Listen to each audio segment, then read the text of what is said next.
Welcome back, YouTubers, to another Wednesday video of us, the British Fist.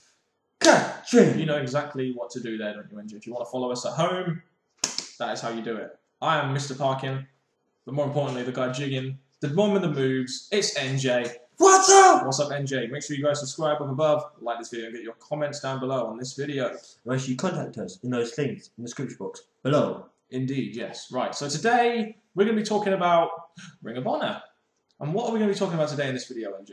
We're going to talk about the good, the bad, and the improvements. Yes, so basically what we wanted to do today is we want to just discuss, what, as people who have been watching Ring of Honor now for, well, a couple of months, me more so than yourself, but, you know, you're still watching the pay-per-views and stuff. We just want to discuss what we like about Ring of Honor, why we think you guys should watch it if you want to watch it, and you know, we also want to discuss some of the bad things about Ring of Honor, you know, things that might prevent people from watching it, but also at the same time try and suggest improvements that ROH could make. So it's kind of like a good and bad, and the improvements all in one, I guess, isn't it, MJ? That's the way it goes, yes. Yeah. So we're going to start with the good points, are we? We'll start with the first good point. The good points of Ring of Honor. I think the obvious one really for us is something that really struck us when we watched Ring of Honor for the first time was the wrestling. It was very, very good, wasn't it? We really enjoyed how the wrestling was done. The way they have it, even the ones that are not in the main event can put on an entertaining match. The ones in the lower card, mid card, all that, those kind of areas, they can put on just as good match as the main events can, which I liked a lot. The technical wrestling in ROH is very good. I mean, obviously, we'll come to this point a little bit more in the bad points because we feel that there's a little bit of a lack of variation there. But the technical wrestling that they do, they have a lot of technical wrestlers in there that can really put on a good wrestling match, and you know, that's one thing we like about ROH, especially considering in like WWE and TNA, the sports entertainment aspect has kind of taken a bit away from the wrestling, isn't it? So it's nice to see a company which has their main focus on wrestling, which is, you know, essentially what people like us like to see once in a while. And that's very true, because when you do watch this, you will leave the event saying, gosh, there's great wrestling matches in that event. Oh, that match was a good match. That was a good match. But the main thing you'll be concentrating on is the wrestling in the event. Yeah, which is nice. Which is, like I said, just a nice, refreshing thing from WWE and TNA when they're now sports entertainment orientated. So even though it's called Impact Wrestling, wrestling matters, brother. Whatever. The second point is, if you like tag team wrestling, this is the promotion you need to watch, because from what we've seen, they have some very, very good tag teams. They have a lot of tag teams and a very, very good tag team division, don't they? And what we do have is WCW trying to improve, but ROH don't need to do that because they've got many tag teams going at the same time, so it's definitely giving you something or variation in their tag team matches. You know, on their shows, on their pay-per-views, you can have 2 or 3 tag team matches on there, which is great. And also, their tag team matches can main event shows. Like at the 9th anniversary show, I think, well, I've got the DVD here, I'll have a look. The 9th anniversary show, we had the J.M. Mark Briscoe versus Charlie Haas and Shelton Benjamin, the tag team match, dream tag team match main event, just when the World's Greatest Tag Team were coming in. So. And that is definitely something that you wouldn't really see in WWE, TNA on rare occasions, but with ROH, the fact they can use tag teams in the main event is just different and something that tag team fans would love. It's just really refreshing to see, isn't it? Something different like that, tag team wrestling, sort of tag team wrestling mattering a bit more, and I think ROH does that very well. I can't fault them for that. And they have a lot of tag teams as well. Fucking a lot of tag teams.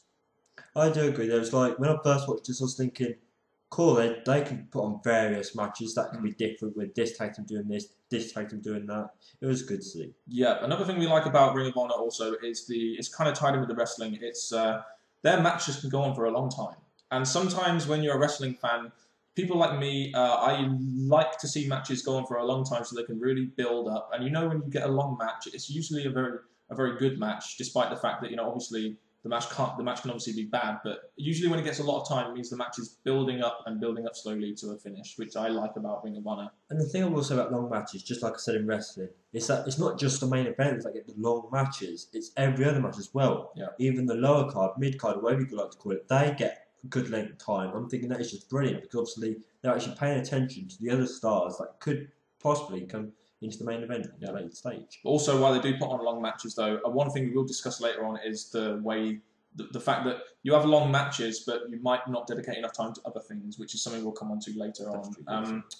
The use of blood and weapons. We like, because, I mean, ever since WWE went PG, we've kind of been a little bit skeptical, even though I don't think wrestling needs it per se, but I think when you see it, when you see blood and weapons used, it really helps the storytelling and it really helps the match a lot better, doesn't it, in my opinion? That's what ROH allow. They allow blood and weapons.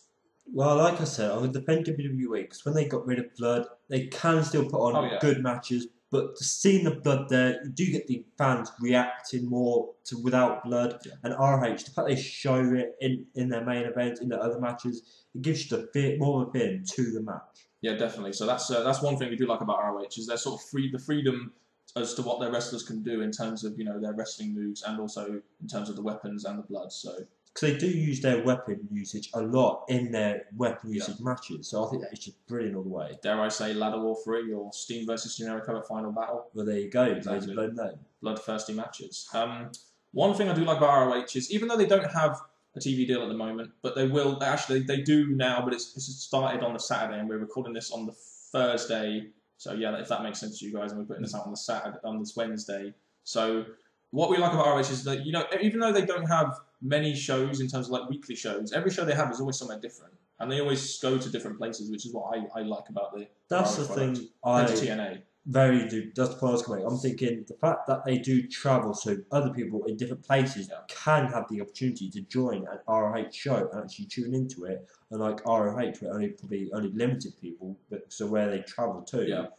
It's just really great for the ROH fans. I mean, we bring up TNA here because we did a video on how we'd improve TNA, and one of the things we said was they need to go to other places, and it's good to see at least ROH are appreciating the fact they need to go to a lot. Even though they don't expand far, they still go to other places. I mean, they're not going to come to places like Britain, which is a bit of a bad point for us because I mean, obviously, if it came to Britain, I might want to go see it. But I mean, I'll just mention this while we're here, while it's on my mind. It's very hard because we don't get enough. I don't think we get good enough ROH sort of promotion in UK where we live. It's mainly based in America, which is a bit of a bad point for people over in UK if you're watching us UK fans. And that is something we'll go into more detail in our bad points, but that is a big point that we would like to touch upon. Yeah, another good point about Ring of Honor is they seem to have a lot of their own talent, and even though their own talent sometimes gets scouted off to bigger companies like WWE and TNA, they still seem to breed their own talent very well. I mean, we've seen guys in there like Tommaso Ciampa, Colt Cabana's been there for a while, Eddie Edwards, Davey Richards, Chris Hero. People like that are all sort of Ring of Honor, and I've been around in Ring of Honor for a while, like the Briscoes. They're all sort of Ring of Honor names, if you know what I mean. That's the thing I like about ROH, that they're like the creation of new stars. They're the ones that they can actually say, I came from ROH and progressed onto what is known as the bigger wrestling shows, which are like TNA, then WWE. Yeah. So the fact they can actually say that, it's great that ROH is actually the one who created them. Yeah, I mean, don't get me wrong, WWE and TNA do make their own stars. But I mean, ROH are, level with them in that sense that they've got guys like Tommaso Ciampa and people like that, newer guys coming in and they can just promote very well. So even though their roster's a bit thin, which is again something we'll touch on later, but I need to mention now, championships seem to mean a lot in Ring of Honor as well. I mean, there's 3 championships for a start, which is a good amount considering the roster they have. But each championship seems to mean something in terms of the way they wrestle for the matches and the intensity of the matches and the intensity of some of the feuds that we get sometimes.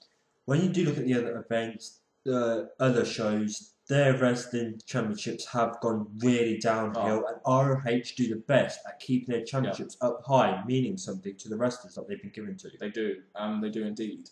Also, let's not forget now, if you do want to follow ROH, which like I and MJ do, they have a TV show now, and even though it's pre-recorded, at least ROH now are getting their product out there on TV, even if it is in limited areas. At least they're getting it out there on TV so people can follow it, and we can have a weekly show in which we can follow storylines, feuds, and actually sort of, emotionally invest ourselves into feuds and characters that ROH have. There's one thing I want to do for this. Woo! TV! It's going to be on TV! Woo! Or you can stream it from their website, which is the thing I like about ROH. You can stream the TV, even if it is on at 3 in the morning, 4 in the morning for us. You can still stream it from the website. Anyway, those are the things, a lot of things there we like about Ring of Honor. There are a lot of good things, but like anything, there are also bad things, and at the time we will suggest kind of things we would suggest improvements to these bad points.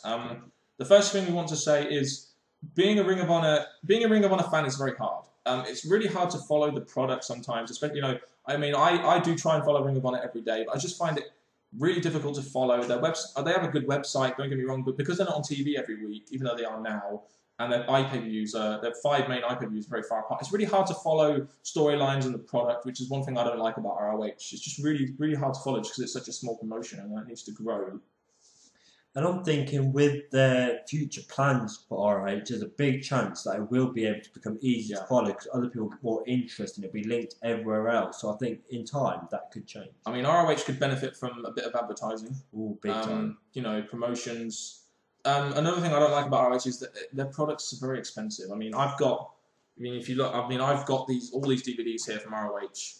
They all cost like $15, $20. And to me, when you buy WWE DVDs for like £3-4, it's just very expensive. And to be a Ring of Honor fan, it means you have to spend a lot of money, even though it is kind of worth it, it is still very expensive in terms of their DVDs. Because the thing about it is that if you do want to look back at ROH, yes, there's some on the internet you can watch on, but to own it on DVD so you can watch for your own benefit, it is a bit of a shame for people like us who live in the UK that pay quite a bit of money on their website to get their DVDs. Yeah, and the one thing about it is we only have one outlet in the UK where we can buy our Ring of Honor DVDs, and that is A Merchandise and probably eBay. That is really it. There's not many options for us in the UK. So for people specifically like us in the UK, that's hard. People in America might be a little bit easier, but for us in the UK, it's slightly harder because of the lack of places we have to buy these ROH DVDs because it's all based in America. Problem for ROH fans in the UK, like us.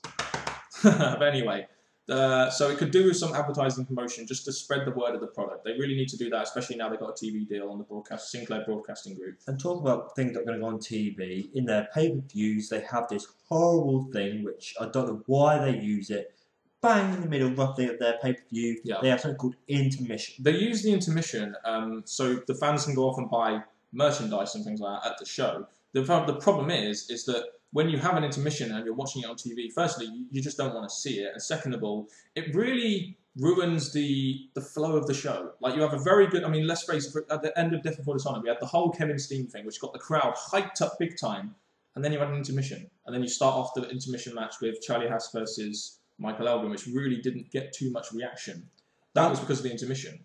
True. Like I was saying in the good points, that our Ring of Honor have great wrestling skills and that they concentrate their rest big time. So for the first half of Ring of Honor to put on great wrestling matches, then to come to a pause, after that great build that you've had, it kind of comes to a down drop with this intermission before it goes back up again afterwards. And the way I'd improve this is get rid of the intermission, make it one long show, but use that intermission time to use backstage segments, use some promos so we can develop, really get into the characters which we can see, and to develop the fuse a little bit more with some video packages. Those kind of things, you place sort of 7 or 8 of those through the show, it kind of makes up for that 15 minutes and can really help the flow of the show like it does with WWE and TNA. That's one way I think ROH could sort of change that in order to suit their product a little bit better. I agree with that one big time, yeah. This kind of links in with another point, production value. When you're watching ROH, you just don't get the feel of a big-time company, which is kind of a bit of a downside because, when you watch your WWEs and your TNAs, no TNA doesn't do it as good. But when you watch WWE, you get this really good feel of a real big company that you can care about, whereas ROH just seems like a huge independent scene, whereas I really feel if it's going to have this TV deal, it needs to feel like a small wrestling scene. Do you know what I mean? Not just an independent feel. It needs a bit more of a feel than that, and that's kind of shown in this production value, which sometimes lets it down. I agree, because obviously if ROH are going to become bigger than they already are, they do need to start doing certain things to improve them. And I know they have a low budget, but some things like the sound equipment, going from one segment to another, that being a bit slow and choppy, things like that can really be improved upon, in my opinion, to help the flow of the show a lot. That's one problem I have with Ring of Honor is the production value, and a little bit more money into it. I know they don't make much from their IPVs, which sell about 2,000 each, but a little bit more in there could really help the product a lot, in my opinion. Because they did make more changes, even though they didn't with the budget. They did try and invest a little bit more money somewhere. It would absolutely improve in the long run. Yeah. Another major problem I think with ROH is they don't have too many storylines. One of the best feuds of 2010 was Kevin Steen versus El Generico. That was probably one of the best feuds of 2010. Especially and definitely in Ring of Honor. But the problem is sometimes you don't get the whole feel that every match has got a storyline to it. You feel sometimes that ROH is just matches thrown together but are very good. You don't get this feel of a storyline in the match sometimes. And I think that's kind of due to the fact that they don't really have a TV show to follow, and the fact that it's so hard to follow the product sometimes. I did find that, because we watched the last pay-per-view. Definitely put us on a 9. And I was just thinking some of those matches were just not a follow-on to anything, not a build to anything, so it was kind of a letdown. It's like you have, Best in the World, you had El Generico beat Christopher Daniels for the title, and then You don't have El Generico defend his title against Jay Lethal at the IA pay-per-view. Instead, you go on your TV show, which is recorded 6 weeks before the IA pay-per-view, and have Jay Lethal win it. So there's a lack of continuation there because you've got Jay Lethal as your champion on the IA pay-per-view, and then a week later, El Generico is going to be your champion, losing it to Jay Lethal. So that's just really annoying. But storylines need to be done, and I think on the TV show you need more promo time and stuff to develop these sort of storylines. I think if they did do it for new stars into ROH or ones that want to try and follow it, having promos and stuff like that will give you more of a bit into the wrestler and their rivalries. And you can really invest yourself into the rivalry as well. That's very good. That's one of the main ways in which wrestling draws money. You can get people involved in that feud and feel like they're part of it, and that is why people sometimes buy pay-per-views, isn't it? It's very, very true, yes. Another problem I think with ROH is their lack of roster. Now, it also ties into their main event scene as well, but I feel their roster needs, especially if they're going on TV, they need a bit more roster, because I noticed that there's not too many wrestlers there, and I just wonder if in ROH, if someone gets injured or if someone can't make it, remember David Richards, the world champion, not making it to the last pay-per-view, then they really need guys in there who can really back it up, and I don't think they have a big enough roster for that, especially now they have a TV show. Well, we had the point earlier about the wrestlers are moving from one show into another one, like from ROH into TNA or WWE. Losing big stars. So they are losing big stars, which is affecting the roster, which is affecting the matches, which is affecting the flow of events and that. Yeah, I mean, not only do they have a lack of roster, but their main event scene is very small. If you look at this year, if you look at they've had Roderick Strong, David Richards, Eddie Edwards. Those have really been the only 3 guys involved in the main event scene. So you've got people saying to WWE, "Oh, change it up with Cena, change it with Orton," but ROH have the same 3 guys in there the whole of this year, and I think they will continue to have that. Now Eddie Edwards is the number 1 contender. And that small event scene, you just want a little bit more variation there, like bring in a Michael Elgin or whatever. Well, they used to have Colt Cabana they could bring in there, but it just seems like their main event scene is very small and not diverse enough. True. So for the improvement for us would be you've got other wrestlers who are putting on great matches in the lower card. Yeah. Maybe slowly start to give them a hint of going up into the main event. Yeah, I mean, they've lost a lot of big stars as well. That's another problem with ROH is they're always able to lose their big stars because their promotion is just down there in terms of where WWE and TNA are, or TNA and WWE, I should say. You've lost guys like Tyler Black, Colt Cabana now, Kings of Wrestling. You've lost all sorts of people like that, and it's kind of when you're building your company around a guy like Tyler Black and you lose him, it's just when you lose him, it's a big blow. And if you're always open to losing these people, you kind of know you need to grow a bit more as a wrestling company, unless you have some really dedicated wrestlers, which guys like David Richards and Eddie Edwards are. That's true. Losing big stars is just a big problem for ROH, isn't it? Really. It is a big problem, which is a shame. But it's good for the other products who are going to get these new wrestlers and maybe do things for them. But you've got to think, what do ROH need to do to try and get themselves still in the mood and still in the growth? Yeah, I mean, that is, as a growing company, they kind of do need to try and keep those top stars, don't they? They true. As much as I mean, we've seen Tyler Black, Seth Rollins is kind of improving himself in WWE's developmental. He used to be ROH's main guy. So, there you go. That's true. There's not really, also another bad point is there's not really a very wide range of wrestling. We get technical wrestling, we don't really get much else, do we? There's not exactly a wide variety, which I feel a show sometimes needs, a bit of variety in the wrestling. That is true, because when you look at the matches, yes, they can all put on great matches, but obviously there are different bands out there that like different things. So for them to maybe get involved with other stuff, like, I haven't seen much of Divas or Knockouts, whatever you want to call them in ROH. Women of Honor, I think they're called. Oh, okay.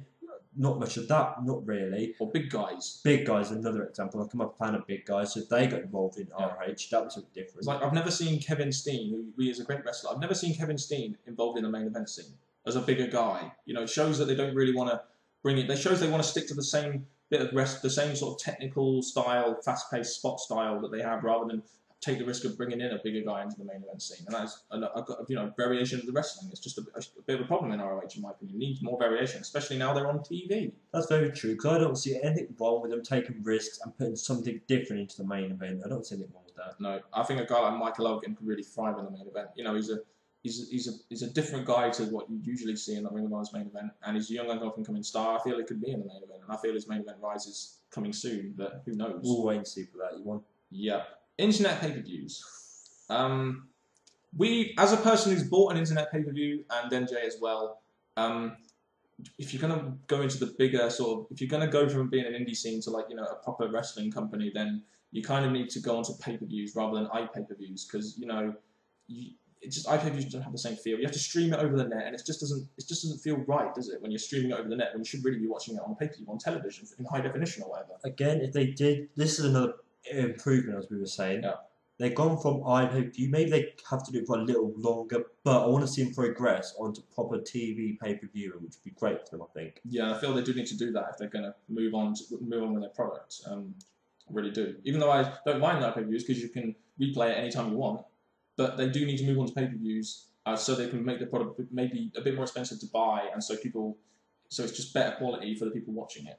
That's all I'll say. Because maybe that is going to be a problem. Some people don't have the internet. I know a big majority of people do nowadays, but some people without the internet will never see this video, will they? No, and they wouldn't see ROH, which is going to take a lot of some of their viewers, because obviously the ones that don't have it will miss out. So yeah, maybe do you think about that? People without internet that can't see this video.